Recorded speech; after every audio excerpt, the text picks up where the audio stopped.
Después de caer contra los Pistons de Detroit en la temporada 1990, los Toros de Chicago necesitaban reforzar el equipo.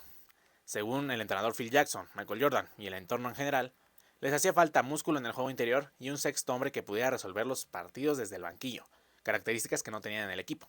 Por lo cual, en el segundo capítulo del libro Las reglas de Jordan de Sam Smith, él explica más o menos cómo se desenvuelve tras bambalinas los fichajes de los Toros de Chicago para poder afrontar la temporada 1990 y 91. Y aquí en Gaia te lo contamos. Este capítulo de las reglas de Jordan de Sam Smith es bastante distinto al resto de capítulos, al menos en teoría, ya que no se trata de un partido en especial o de un momento álgido de la temporada, sino es lo que pasa antes de que inicie la temporada en la que los Chicago Bulls consiguen su primer título de la NBA.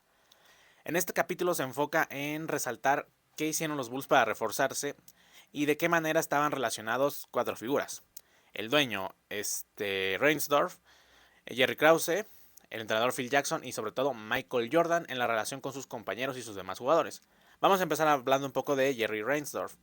Jerry Reinsdorf provenía de un colegio bastante, digamos, de prestigio en Brooklyn. Y él pues trabajó muchos años, se fue abogado, etcétera, y llegó a amasar una gran fortuna en el sector inmobiliario. Él quería poseer un equipo deportivo y en su momento compró a los White Sox, que eran una ruina de equipo, y después llegó a adquirir a los Toros de Chicago porque, bueno, el equipo tenía una oportunidad de mercado, ya que cuando él compra al equipo, es que es en 1984, es la misma temporada en la que llega Michael Jordan. Entonces vio cómo los ingresos de los Toros de Chicago ascendían en cuestión de taquilla, de patrocinio, de venta de entradas y de un montón de cosas más. Por ejemplo, antes de que llegara Michael Jordan, el estadio de los Toros de Chicago no albergaba más de 6.000 localidades, 7.000. Pero con Michael Jordan fue poco a poco subiendo desde 11.000, 17.000, hasta siempre tener las localidades agotadas. Con lo cual, él tenía la oportunidad de Michael Jordan de hacer crecer la franquicia de la NBA como nunca se había visto en la historia, a través del patrocinio de las marcas y de Michael en sí. Pero le faltaba algo a su equipo, que era ganar el anillo de campeonato. Y era una cosa que todavía no se había hecho y que todavía no habían llegado ni a una sola final. Otra de las figuras más importantes que se resaltan en este capítulo es la figura de Jerry Krause. Jerry Krause era el director deportivo de los Toros de Chicago. Él era bastante conocido por ser un poco no muy modesto, bastante presumido, bromista y que parecía que no se tomaba nada en serio. Pero era alguien bastante trabajador y que llevaba años y años y años en los Toros de Chicago y años y años y años dedicándose a la gestión deportiva.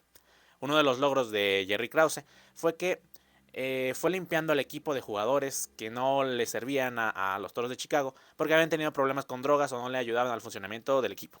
Por ejemplo, Jerry Krause es el responsable de traer a uno de los jugadores estrella de los Toros de Chicago durante sus años gloriosos. ¿Quién? A Scottie Pippen, a quien trajo en 1987. Además de eso, Jerry Krause pues no era muy querido, no era muy respetado por Michael Jordan, porque bueno, Michael Jordan casi no respetaba a nadie, ya que consideraba que era bastante desorganizado y incluso lo apodó como Scrums, que quiere decir migajas, ya que siempre tenía la camisa llena de migajas y acostumbraba a estar mal alineado, lo cual le traía un poco de recelo de los demás directores deportivos, empresarios, dueños de los equipos y de los propios jugadores. Pero era un hombre bastante trabajador que estaba obsesionado con cumplir los objetivos y que la temporada 1990-91 hará todo lo posible para intentar reforzar el equipo de los Toros de Chicago de cara a la siguiente temporada. Una de las cosas también que se resalta en este capítulo es la figura de Michael Jordan, quien, pues bueno, es el centro de todo lo que implica a los Toros de Chicago y del cual hablaremos en la siguiente parte del video. Hay una cosa a destacar con Michael Jordan. Era una estrella del deporte mundial ya desde hace bastantes años. Él llegó en 1984 y se convirtió, vamos, en una estrella de la NBA. Por él la gente iba a los partidos.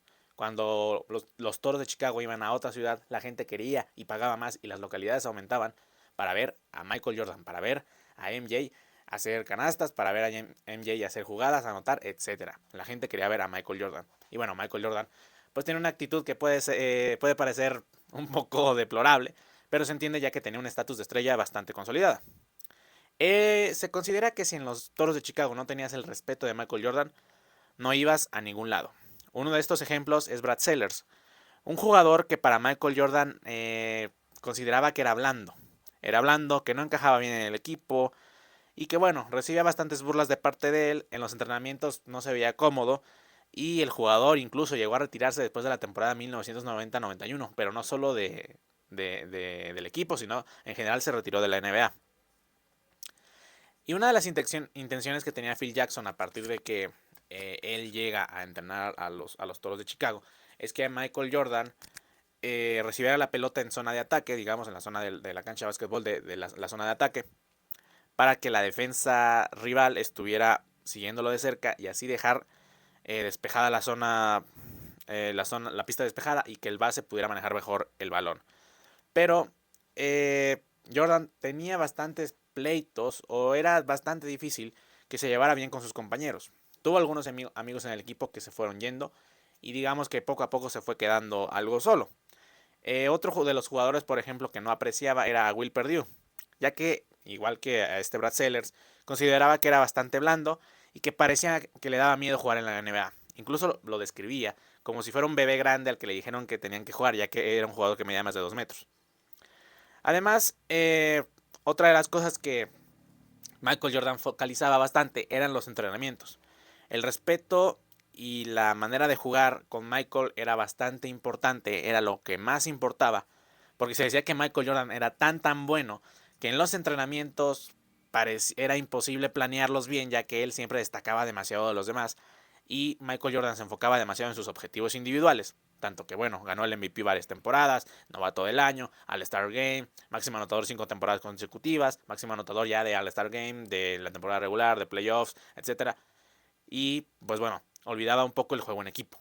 Incluso llegó a rumorar que Jerry Krause dijo que si hubieran fichado a otro tipo de jugador y no a Michael Jordan, ya hubieran ganado 1 o 2 anillos de campeonato. Entonces Michael Jordan, buscando los fichajes para los Toros de Chicago y porque él tenía un papel bastante activo en las decisiones deportivas del equipo, pensaba en un jugador en especial, Walter Davis, quien también venía de... quien era el ídolo de Michael Jordan y que se consideraba que era un Michael Jordan de la época de Michael Jordan cuando era un niño. Walter Davis era un veterano que en su tiempo, como ya dijimos, fue el ídolo de Michael y él consideraba que podía ser un sexto hombre perfecto. Incluso Michael Jordan en estas decisiones, pues el tope salarial de la NBA estaba bastante marcado en esa época, a pesar de que había aumentado por el contrato televisivo con CBS, me parece, o con NBC me parece, y aplazó $450,000 de salario a cambio de que pudieran traer a Walter Davis.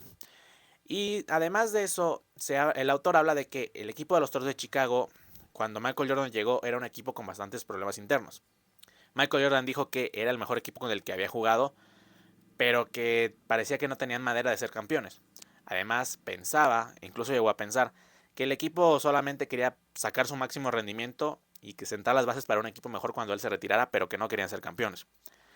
Incluso Michael Jordan, en los primeros años que llegó a encontrar a compañeros esnifiando, consumiendo cocaína, lo cual, pues bueno, acarreó que este equipo tuviera que ir cambiando de jugadores. Y estos jugadores que se fueron yendo, pues bueno, muchos terminaron en rehabilitación u otros se retiraron de la NBA. Pero Jordan era un jugador con el ego que estaba bastante alto. Él pensaba que como ya era el centro de todo, había una corriente en la directiva que estaba peleada con él y en el marketing del equipo que parecía que estaba peleada con él porque a él se le atribuían todos los éxitos que tuvieran los Toros de Chicago, que en parte era verdad. Entonces Jordan decía que quizás querían desjordanizar al equipo, es decir, hacerlo menos de Jordan. Porque, por ejemplo, Jordan enfocaba todas las campañas de publicidad, todos los comerciales, todo de los Toros de Chicago. Pero empezó a verse receloso cuando los Toros de Chicago concentraron mucho su atención en Tony Kukoc, un jugador yugoslavo-croata, quien lo ficharon para hacerse la próxima estrella que viniera del básquetbol europeo, lo cual a Jordan no le pareció bastante bien. O incluso cuando en un calendario de bolsillo de los Toros de Chicago, una cosa que parece insignificante, el jugador que aparecía en solitario no era Michael Jordan, era Scottie Pippen. La primera vez que apareció un jugador que no era Jordan. Con lo cual Jordan parecía que estaba en guerra ya con todos. Con el entrenador porque parecía que el estilo de juego no servía para ganar, con algunos jugadores que no se llevaba bien, con la directiva, con el marketing. Entonces Michael Jordan, pues bueno, se andaba peleando con todos lados. Pero al final, pues bueno, era una estrella y los Toros de Chicago necesitaban a Jordan para ganar el anillo de campeonato porque si no, no iban a poder ganarlo. Entonces, aunque se sabía que Michael Jordan no estaba de ninguna manera dispuesto a compartir el protagonismo y de que no se ficharan a los jugadores que él quería, como a Walter Davis, y que tampoco iba a aceptar que nadie cobrara más que él, el equipo se tuvo que resignar a fichar, resignar a fichar a un jugador llamado Livingston, quien, pues bueno, iba a ayudar a los Toros de Chicago en esta función tanto de sexto hombre como de darle un poco más de músculo al equipo. Y lo aprovecharon así como una oportunidad de mercado, ya que Livingston tenía una deuda de $200,000 en el banco porque él había intentado llevar una vida de demasiados lujos, pero no había podido pagarla porque no tenía un sueldo tan alto. Con lo cual, Livingston, por errores de gestión, por errores de decisión, charlas equivocadas con su representante, pues bueno, aceptó fichar con los Toros de Chicago por $1,000,000, casi por 2 temporadas, garantizados $400,000, $400,000 cuando él saliera, si es que no lo llegaban a ocupar, y $200,000 de inmediato para pagar sus deudas, y habiendo rechazado una oferta de $4,000,000 en Atlanta por un contrato más largo, con lo cual, pues bueno, fue una decisión bastante rara, no se dieron más detalles del contrato, pero fue el jugador que ficharon los Toros de Chicago entonces, Livingston, y con él y el resto de jugadores que también, el resto de jugadores que adquirieron, los jugadores que salieron, etcétera, pues así estaba preparado Chicago para afrontar la temporada 1991. ¿Cómo irá? Lo descubriremos en el próximo episodio. Yo fui Mundo, este fue el segundo capítulo de las reglas de Jordan, espero que te haya gustado, que te haya llamado la atención. Casi no habla de un partido, es un poco más tras bambalinas, de oficinas, de rumores, tal, pero siempre es interesante ver cómo se desenvuelven los equipos estrella. Yo fui Mundo, nos vemos la semana con más contenido, hechos diarios y videos, pues bueno, cada 2 o 3 días. Adiós.